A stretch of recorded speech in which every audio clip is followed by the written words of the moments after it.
Vamos lá, meu querido? Voltando aí para o bloco número 2, para quem está acompanhando, tá? Estamos trabalhando com intercrimes. Vimos as fases do intercrimes: cogitação, preparação, execução, consumação e exaurimento. Falamos um pouquinho também da tentativa das classificações e agora vamos dar continuidade com assuntos bem importantes aí para a sua prova. Ó. Coloquem no seu caderno. O assunto de agora é desistência voluntária e arrependimento eficaz, artigo 15 do Código Penal Brasileiro. Respire, venha comigo. Galerinha, fale no primeiro bloco que na tentativa o indivíduo quer praticar o delito e não consegue, por circunstâncias alheias à vontade. Aqui é um pouquinho diferente. Na desistência voluntária e no arrependimento eficaz, o agente, coloque aí, inicia a execução, também não atinge a consumação. Qual é a diferença? Ele não atinge a consumação por circunstâncias inerentes à sua própria vontade. Na tentativa, ele não consegue por circunstâncias alheias. Na desistência e no arrependimento eficaz, ele não chega ao fim inicial porque ele simplesmente não quer mais. Bem devagarzinho. Vimos o exemplo 1 do bloco passado. Eu quero matar, dou 6 tiros e mato. Circulei, grifei, qual a intenção? Matar. Primeira pergunta, coloca aí. Passo 1. Qual a intenção? Matar. 2. Conseguiu? Sim. Se a resposta é sim, crime consumado, a intenção consumada, homicídio consumado. Se a resposta é não, então, qual a intenção? Conseguiu ou não? Por que não? Aí vem duas possibilidades. Se não conseguiu por circunstâncias alheias à vontade, vai ser tentativa daquilo que eu quero. Se eu não conseguir por circunstâncias da minha própria vontade, a gente vai começar a trabalhar agora com a desistência voluntária e o arrependimento eficaz. Vem comigo. Eu quero matar fulano. Dou 6 tiros em fulano. Fulano cai todo desgramado, começa a chorar, a se urinar, a se obrar, e pede, pelo amor de Deus, não faça isso. E eu, apesar de ter dado 6 tiros nele, começo a pensar, falei, meu Deus, por que eu fiz isso, velho? Cabra não merece tomar 6 tiros, não. Começo a chorar, levo ele no hospital, existe uma intervenção médica bem sucedida e ele sofre apenas lesões corporais, não morre. Galerinha, percebam que a minha intenção era matar. Eu não matei por circunstâncias inerentes à minha vontade. É aí que difere da tentativa. Existe uma fórmula de Frank que deixa isso muito bem clara. Diz assim, na tentativa, eu quero e não consigo.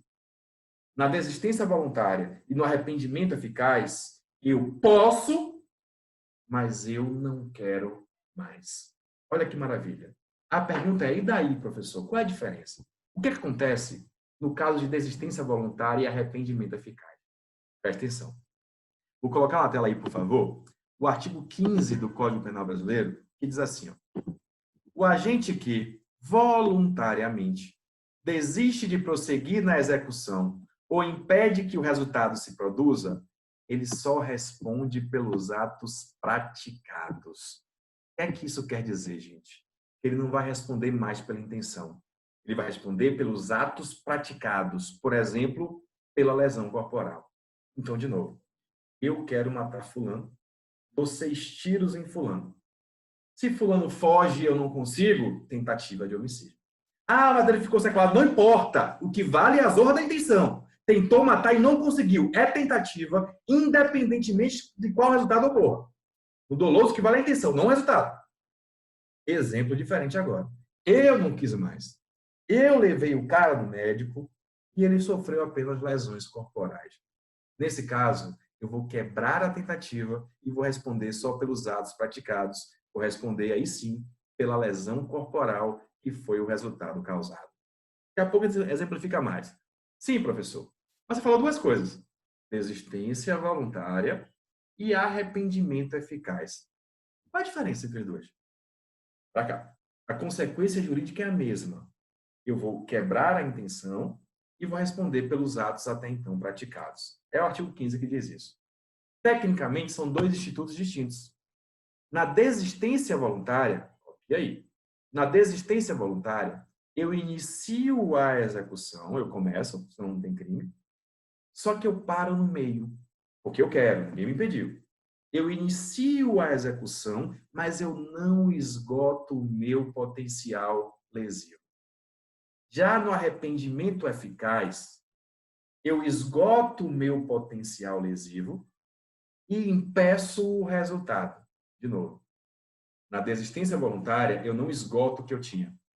Se eu tinha 6 balas, eu dei 2 tiros só e parei. No arrependimento eficaz, não. Eu dei todos os tiros, esgotei o meu potencial lesivo, mas eu impedi o resultado. Pegou a mãe, o bizu aí? A consequência é a mesma. Responde pelos atos praticados, mas, na prática, desistência voluntária eu não fui até o fim, o arrependimento eficaz eu fui e impedi o resultado. Belezinha? Sou chato. O que é que você vai ter que fazer? Começar a fazer as questões e vai começar a acertar todas. Por quê? Você vai pegar a manha que só são 3 passos, não tem erro. Vou dar os 3 passos e vou fazer 6 questões.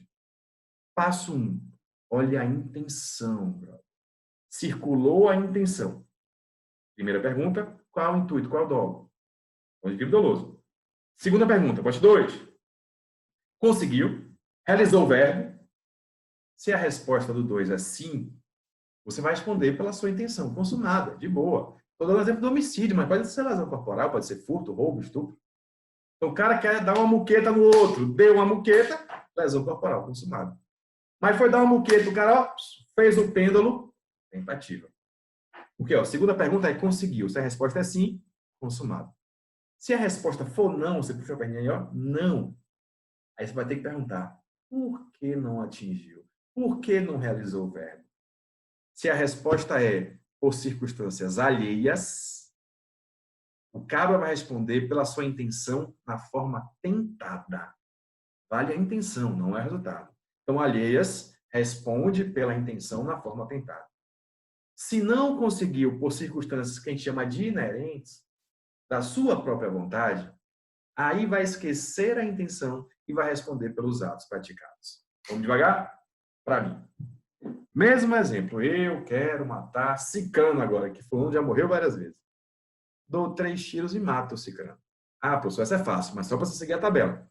Primeira pergunta, qual é a intenção? Matar. Segunda, conseguiu? Você olhou na tabela, homicídio consumado. Porra, professor, fácil demais. Vamos ver. 2, quero matar fulano. Dou 6 tiros e erro todos. O cara saiu rindo, correndo. Tem crime? Claro que tem. Siga a sua zorra do seu passo a passo, velho. Não precisa atingir para ter crime, não. É tentativa branca. Como assim, professor? Qual a intenção? Matar. Conseguiu? Não. Por que não? Circunstâncias alheias. Então vai responder por tentativa de homicídio também. 3, que eu sou chato. Direito penal é exemplo, pô. Quero matar Cicrano, dou 6 tiros, atinge o Cicrano agora, e sai todo metralhado, todo desgramado, cheio de lesão corporal, mas consegue se intocar e fugir. Fica incapacitado permanentemente para o trabalho. Que crime cometi? Não. Continua sendo tentativa de homicídio. Você foi na agonia, você errou. Volta para passo a passo, Léo. Qual a intenção? Matar. Matou? Não. Por circunstâncias alheias. Continua sendo tentativa. Ah, mas ele sofreu lesão. Não importa. A intenção era matar, não conseguiu. É tentativa de homicídio. 4, o cara quer matar outro, dá 2 tiros, pega de raspão o outro, a vítima cai, ele desiste, não mata. Porque não quis mais. A vítima sofre lesões corporais. Vamos para a tabela? Bora. A intenção era de matar, ele não conseguiu, por quê? Circunstâncias inerentes à vontade. Agora sim, ele vai responder pelos atos praticados por eventual crime de lesão corporal. No 5º, ele dá os 6 tiros, o cara cai todo miserável, ele leva no hospital, tem intervenção médica bem sucedida e o cara fica vivo. Você já pegou a mãe, não erra mais, velho. A intenção era matar, não conseguiu, por circunstâncias inerentes, responde também pela lesão corporal, desta feita pelo arrependimento eficaz. Porra, agora eu estou começando a entender. Teoria é bom, mas é bom a prática. Questões práticas, não fazer na prática. Falou que eram 6 exemplos, não foi? Foi. Levanta a cabeça aí. Caiu na OAB tem pouquíssimo tempo, acho que foi na segunda fase, na peça da OAB, na segunda fase de direito penal. É uma prova de boa? É uma prova de boa? Foi o seguinte, o cara queria estuprar a colega de trabalho. Trabalhava no setor 3 pessoas, presta atenção. 3 pessoas trabalhavam em um setor. O cara tinha a intenção de estuprar ela há muito tempo. Enquanto está na cogitação, não tem crime. Certo dia ele vira pro colega e fala, velho, hoje eu vou estuprar fulana. Como é, pai? Vou até sair mais cedo do trabalho, hoje eu vou estuprar fulana às 18 horas. O cara fica desesperado, liga para a polícia bate lá e prende ele em flagrante. Certo ou errado? Errado. Como assim, professor? Não tem crime, gente. Que não entrou na execução. Ah, que absurdo. Não é culpa minha, não. Ele não entrou em ato executório ainda. Se não entrou em ato executório, não tem punição penal. No máximo, a discussão de ameaça, mas estupro tentado não tem, porque ele não chegou efetivamente a praticar atos executórios. Vamos mais um, eram 6 ou 7? 8. Eu entro na casa de Silvio Santos querendo subtrair os seus pertences. Entrei na casa de Silvio Santos, na manhã, entrei sem autorização, na manhã, de repente, quando eu vou apanhar o negócio, toca um alarme e eu fujo. Tem crime? Respira. Qual era a intenção? Furtar. Só para sair do homicídio. Conseguiu? Não. Por que não? Circunstâncias alheias. Tentativa de furto. Ficou fácil, gente. Mas se eu chego lá, olha, eu falei, vai, tem nada que me interesse aqui não, vamos embora. Vai ter crime de furto? Não, eu não quis. Respondo pelos atos praticados. Eventual violação de domicílio. Professor. Entendi. Só para aprofundar um pouquinho mais, tá? Dá uma estudada aí sobre casos que não comportam tentativa, nem tudo cabe tentativa. Por exemplo, contravenção penal não se pune tentativa, já estudamos isso. Crime culposo, a culpa própria, pelo menos, não admite tentativa. Crime omissivo próprio não admite tentativa. Crimes habituais, entre outros aí, não admitem tentativa. Tranquilo? Recapitulando, eu sou chato. Vimos as 4, 5 fases do intercrimes. Vimos como o crime é consumado, quando o crime é tentado. Vimos a desistência voluntária e o arrependimento eficaz. Tem mais 2 coisas para a gente fechar e brocar. Né? Coloca aí, ó, artigo 17 agora, chamado de crime impossível. Não é, velho?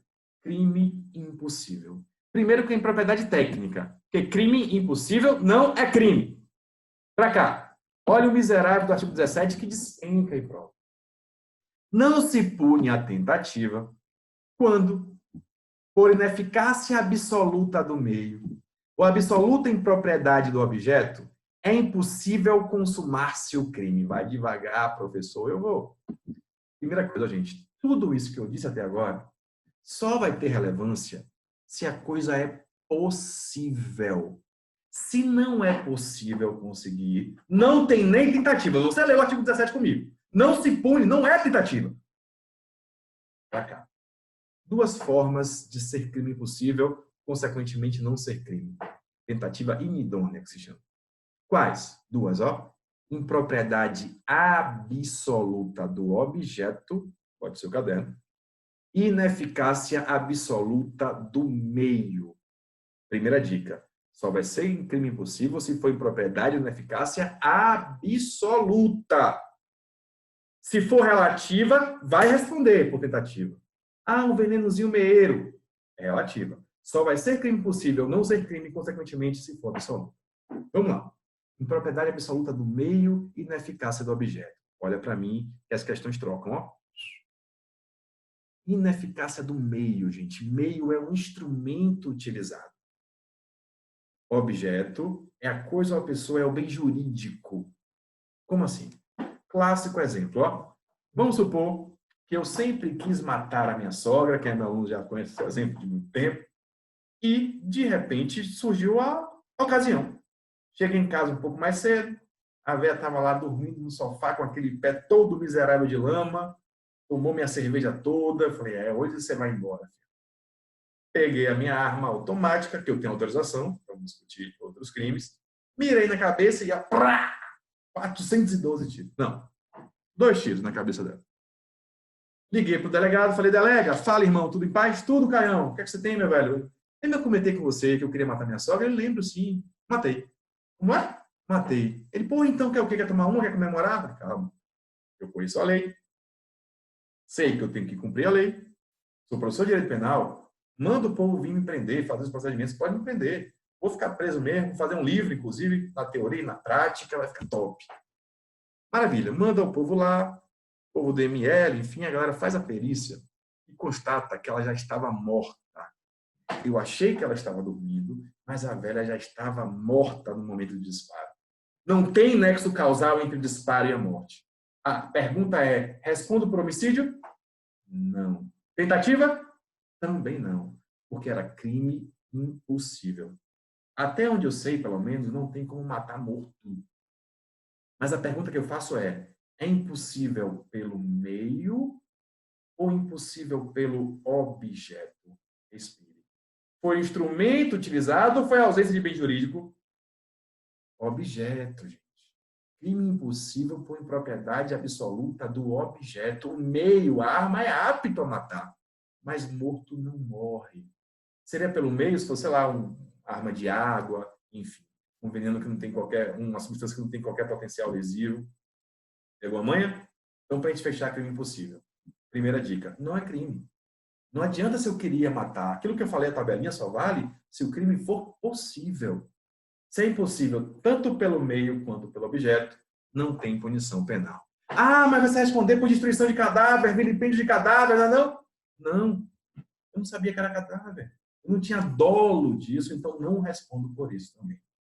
Que maravilha. Para mim aqui, ó. Não sei se eu estou muito acelerado. Último tópico, para não ficar uma aula muito longa, coloca aí no seu caderno, ó. Arrependimento posterior. Artigo 16 do Código Penal. Para mim. Arrependimento posterior. Uma dica importante, ó. Se é posterior, é antes ou depois. Pô, professor, até você. Gente, isso é importante. Para não confundir com eficaz. Para mim. No arrependimento eficaz, lembra aí, ó. O cara começa e não termina porque não quer. No arrependimento posterior, não. No arrependimento posterior, o crime já foi consumado. Entendi, professor.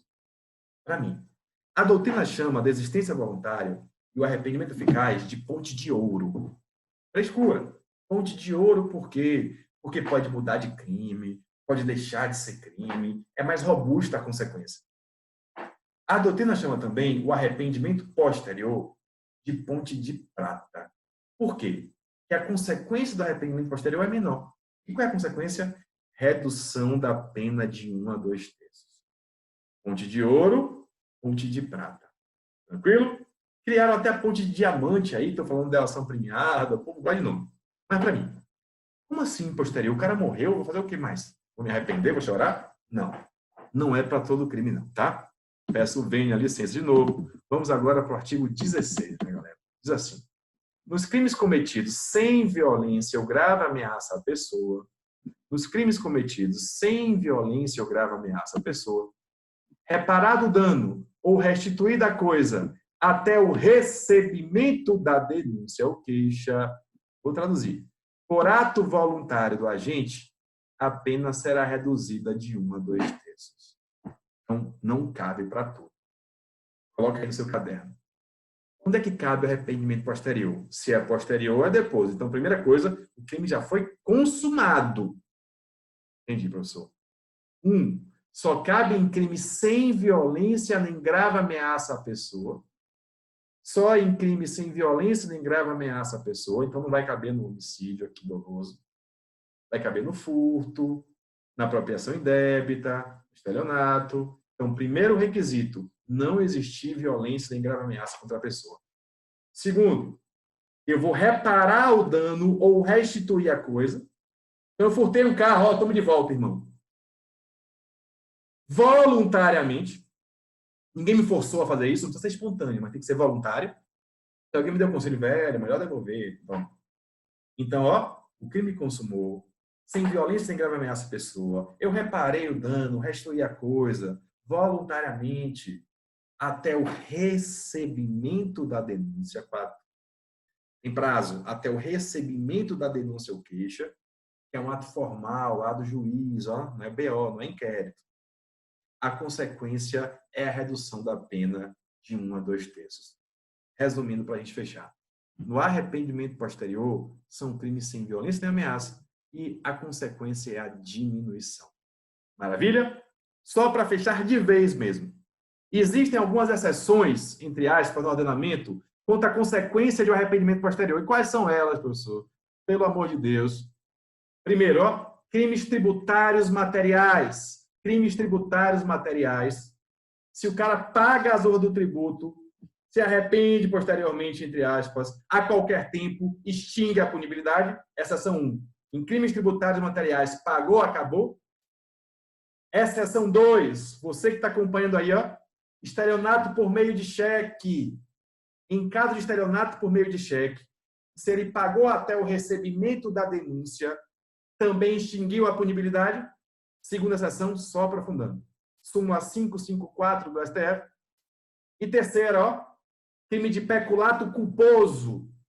No peculato culposo, artigo 312, parágrafo 2º e 3º do Código Penal. No peculato culposo, para mim, se ele paga até o fim do processo, durante o processo inteiro, antes do trânsito julgado, acabou também. São essas 3 exceções. Crime tributário, a qualquer tempo extingue. Estelionato por meio de cheque, até o recebimento da denúncia extingue, ou seja, não vai diminuir. Peculato culposo, durante o processo todo extingue, e mesmo após, reduz a pena à metade. Nos outros casos, o arrependimento posterior segue a sorte do artigo 16. Maravilha? Galerinha, estamos juntos aí nesse formato dessa presença virtual, fazendo aí o que é possível. Pode colocar suas dúvidas, críticas, sugestões, estou à disposição. Beijo grande, até a próxima. Valeu!